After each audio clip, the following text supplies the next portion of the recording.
Hello, and welcome to this TES web chat. I have with me, very pleased to say, Lord Winston, a renowned scientist in the field of genetics and fertility, and also a famous science communicator for his TV programmes. And he'll be here for the next 20 minutes or so, answering some of your questions about science, society and education. Lord Winston, the first question I've got is whether you've got any advice for teachers about how to inspire students to take up science as a study and career. I must say, I think you've got more trust in technology than I have, but you say this is working. I hope it is. It's brilliant if it is. Well, I don't know. I suppose I think it's respecting the people you're trying to teach is one of the things. I think that is of very key importance. And I think I would start there. I think that ability to respect. I think another thing to do, genetically we are programmed to like stories. I mean, ever since prehistoric man sat around the campfire, the notion of telling a story of a yarn, a narrative, is very important. And certainly I think that is helpful. And then there are a whole range of things. Practical work in science is going to be very important, because to do things, to actually understand how you solve a problem by actually working at it with your hands and presenting the results to other people, which is something which should be done in class. I think we don't debate problems enough, actually. I think that's one of the things we should do. But the list is endless. Okay. The next question I have is what sort of extracurricular activities do you think it might be useful for students who are interested in supporting their science studies? I would argue that any extracurricular study which interests them is important. I think anything which connects them with the wider aspects of society from any angle is going to be important in science. I think to think of science as a hard, clinical, dry subject which has to be pursued at all costs is a completely wrong approach. Science is actually not hard. Science in some ways is easier than other subjects because it's rational, so you can work it out. So I think some of the time, having a sporting interest, having an interest in communication, in English, in understanding the arts, I think we've undervalued the humanities in our society, and I would argue that children should be really exposed to those sorts of things from a very early stage in school, and certainly later on in higher education and further education, and also in secondary education. I think there needs to be an understanding that, what Shakespeare wrote or what Beethoven wrote is actually quite relevant to science, quite often, surprisingly. And I would argue you could almost embed science in history and in geography and in many of the humanities subjects that we teach in school better than we do at the moment. Right. I also have a question here about what's the most exciting current development in science in your view? That's a colossally difficult question. I think this is a very quite a surprising argument. I would argue that understanding that the technology we produce has a downside that we never kind of imagine is really one of the more important developments. That is really now being much more understood, so that consequently the idea of getting better scientific engagement, because the science I do in my laboratory is not my science. I mean, it's funded by the taxpayer outside. It's everybody's science, and therefore it's very important it's done with communication and with responsibility. So I think that growing awareness of the need to communicate and to engage and to listen to the public much more is a very, very important development in all science. In biology, I think, again, I would be a bit surprising here. I don't think the sequencing of the human genome is nearly as important as the ability to understand what genes do by seeing how they work in animals, particularly mice. That's been a massive development. In physics, I think the development of particle physics is pretty obvious. In chemistry, I think some of the advances in synthetic chemistry are very interesting, how we can now build compounds which might be, for example, for medicinal use. And in engineering, there are so many exciting developments which were never thought of by most people, except odd geniuses like Feynman. Nanotechnology, the ability, for example, to coat a rotor blade in a Rolls-Royce engine with nanoparticles to make it work better in an airstream and also at high temperature is quite remarkable and not obviously something that you'd immediately hit on.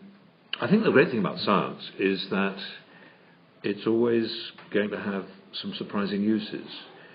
If you think about it, 52 years ago the laser was invented. Nobody had an idea what it would be used for. In fact, nobody thought it was going to be really useful. Now we use the lasers to communicate around the world on the internet. We use lasers for computing. We use lasers for microscopy. We use lasers for surgery at the back of the eye. We use lasers for measuring distances. And lasers are going to be increasingly important in methods of quantum computing, I think, in the future. Endless. Okay. We've just had a question in asking, how did you find your experience on Jamie Oliver's Dream School? Did it show you anything new about teaching science? Well, I was very lucky, I think, on Jamie's Dream School because, first of all, it wasn't a program I particularly approved of. I had some reservations about doing it because I felt that it in some ways devalued what professional teachers do. And we were amateurs going into a school with rather troubled kids. The idea that we could do it better than proper teachers is nonsense, really. But I was lucky because I was teaching science, and science is essentially really interesting. And it's particularly interesting because you can do all sorts of practical work with it. And so I was given quite a sizable budget to do what I thought would be interesting. And I didn't have any problems with discipline. I must say I did do one or two things beforehand. I learnt the names of every student in the class before I met them. I took their photographs to bed with me and studied their photographs so that when I met them first thing in the morning, I could address them by their first name and shake their hand. And that gave me a head start, I think, as a teacher. And I think also I found that it was important to listen to them. And actually, I think that was really quite critical. I think a lot of those very troubled young people had never really been listened to by a teacher. At least I got that feeling from a lot of them. A lot of them sort of said that to me afterwards. And by the end, a lot of the teachers had quite considerable trouble with discipline, which I never had at all. I took them on a field trip, which wasn't televised, unfortunately. It should have been, but 22 children who you might think were completely disaffected, all working collaboratively, dredging a pond to look at the wildlife. And it was really quite inspiring to see how they were turned on. And since then, some of those children are kept in touch. And 2 or 3 of them have done science courses at higher education. Oh, excellent. You also have balanced science and politics in your career, and there's sometimes some controversy about how those two fields interact. I'm not a politician.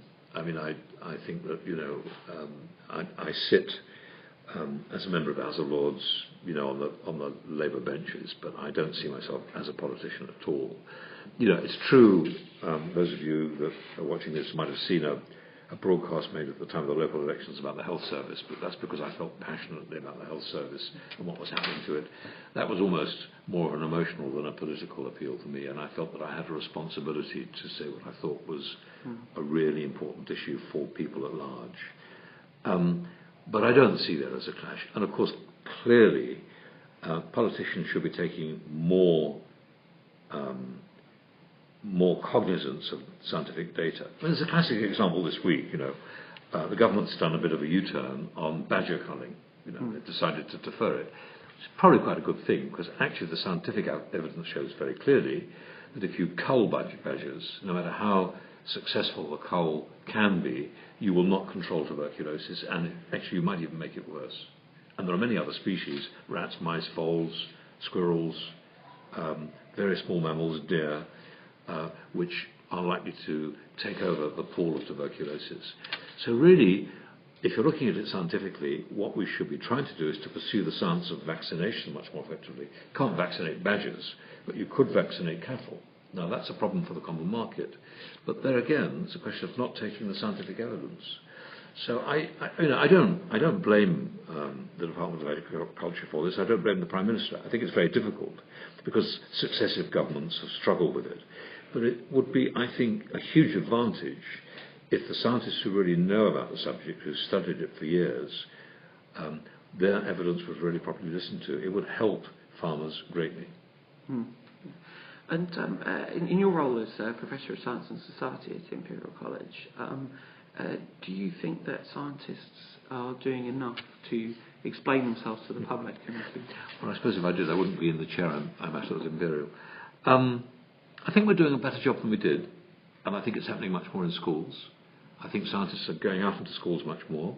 I think universities are much more involved with public engagement all across the country. Some of the universities I've been in this part of the world are, much more aware of the need.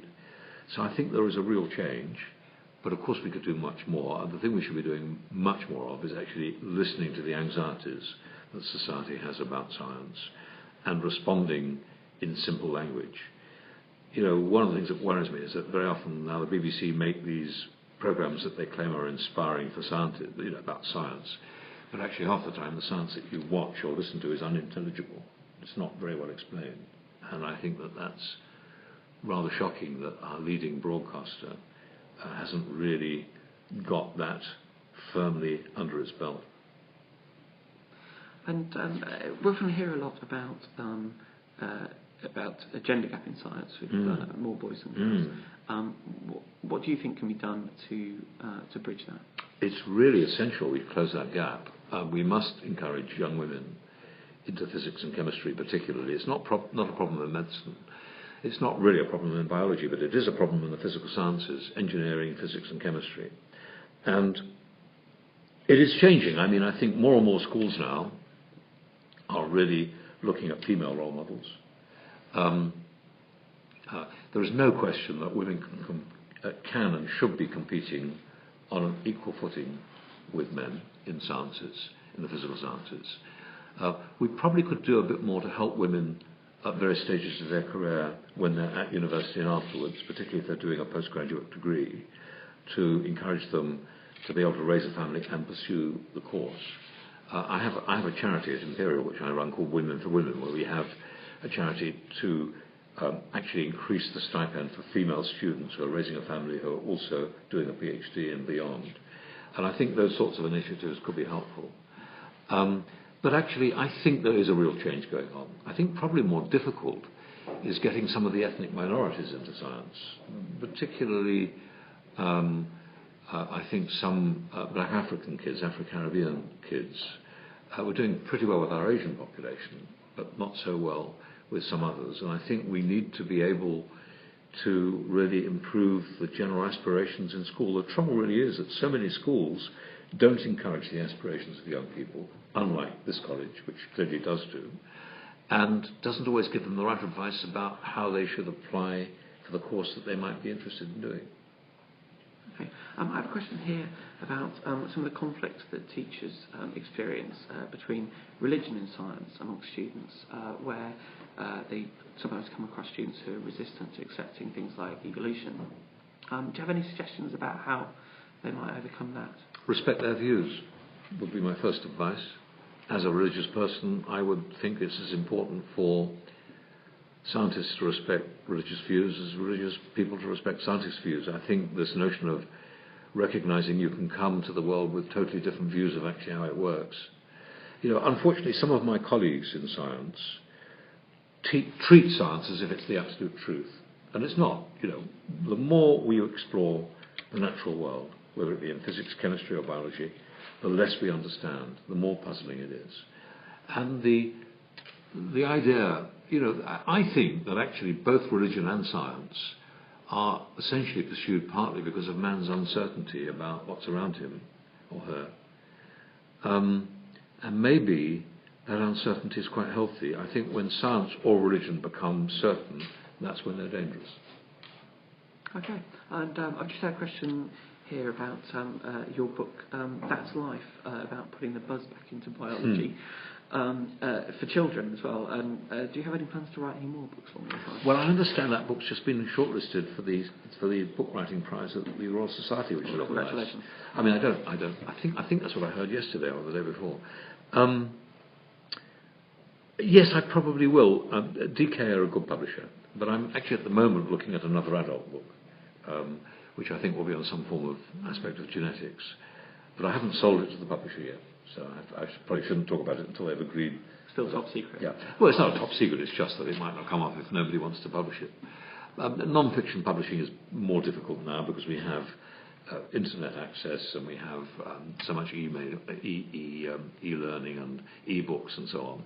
So publishers are finding it very difficult to market old-fashioned books. But there's still something about books, I think, which are worth pursuing. We talked a little bit about some of the sort of public policy issues to do with science. Do you think the public know enough science to be able to participate in democratic discussions about these issues of the day, nuclear power, climate change, things like that? Well, the public, first of all, are massively underrated. The public are perfectly capable of understanding really difficult issues, but if they're not given the tools to understand them, that becomes a problem. And so the trouble with climate change is it's an extraordinarily diverse and complex issue. But, for example, if the BBC would let me make some of the programmes I'd like to make on climate change, I bet you there would be a change of emphasis. I met two female PhD students at Imperial down in the sub-basement, and what they're doing is working on radioisotopes of rare earths, things that you'd never even, elements you wouldn't even know about, that they're getting up from the seabed around the world, places like Antarctica and elsewhere. And these two girls, you talk about teachers being inspiring. I tell you, they inspired me. They were wonderful, really enthusiastic about what they're doing. And one of these, can I call them kids? One of these girls, one of these young women, had started on this PhD course at Imperial, which probably has the hardest doctorate course in the country in the physical sciences. And she was working. And she thought to herself, this is a bit boring, maybe I should try and get a university place. So she did her first degree at the Open University. And Imperial, in their wisdom, took her on. I think that shows a change happening in our society. But what was impressive about these two young women was they both showed me really complex mathematical data, which showed that the climate change that we are experiencing in parts of the world is happening in places 100 times faster than we expected and has been predicted by all scientists. And moreover, one of the young women had been looking at drill sites in different parts of the world, analysing soils and silts going back 50 million years.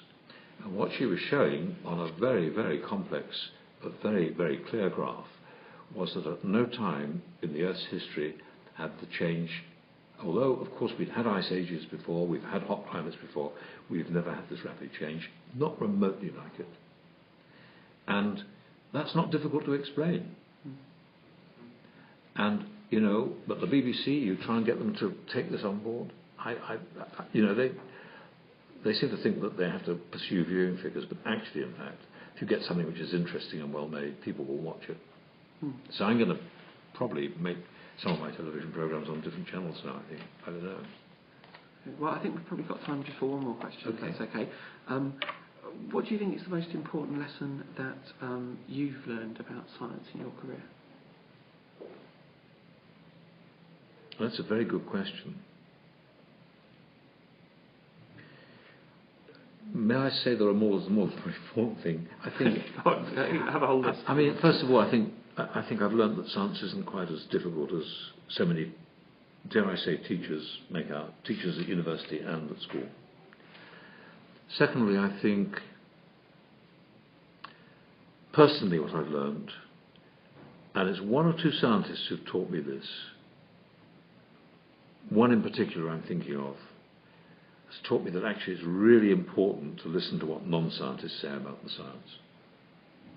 I think that's a really important thing to have learned. And it's not easy to do that. Actually listening is always more difficult than speaking. Okay, well, Thanks very much for your time, Lord Winston. And we're here at Middlesbrough College, where Lord Winston's been visiting the opening of the Sixth Form Centre. And thanks very much for your time.